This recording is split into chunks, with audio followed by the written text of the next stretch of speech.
दोस्तों, आज की इस वीडियो में मैं आपको बताऊंगा कुंडली के चौथे, पांचवें और छठे भाव में सूर्य की उपस्थिति के क्या प्रभाव होते हैं।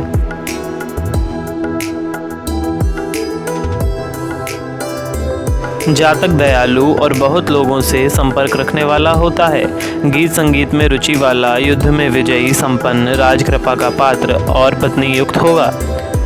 व्यक्ति खिन्न मन वाला और विपन्न संबंधियों तथा भूमि भवन के अभाव वाला होगा। वह सरकारी नौकरी में होगा, उसे पिता को संपत्ति से वंचित होना पड़ेगा।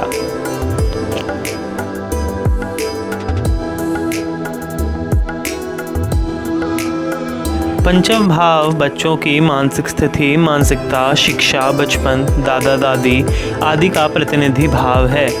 यहाँ पाप ग्रहों की स्थिति अच्छे फलों को कम करती है। भचक्र में सूर्य पंचमेश होता है, अतः पंचम में सूर्य की स्थिति एक पुत्र या कम संतान, साहस, बुद्धिमता, कुशाग्रता आदि देता है।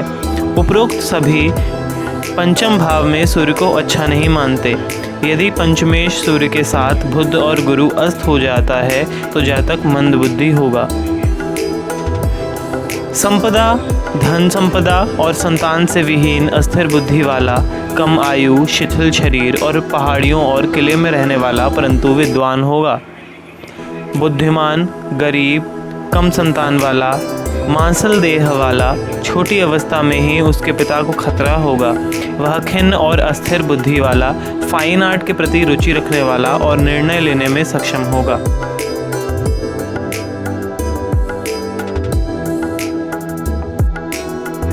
आर्थिक सफलता, 20वें वर्ष में नेत्र रोग, सम्मानित, प्रसन्नचित आदि शेष सभी सामान्य रूप से कहे गए।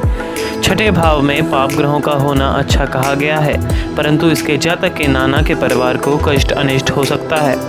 इससे रोग, चोरी आदि हो, लेकिन जातक कठिनाइयों पर पार पाने और शत्रुओं को परास्त करने में समर्थ, बुद्धिमान, संबंधियों और भाइयों से अच्छे संबंधों वाला तथा राजा का कृपा पात्र होगा।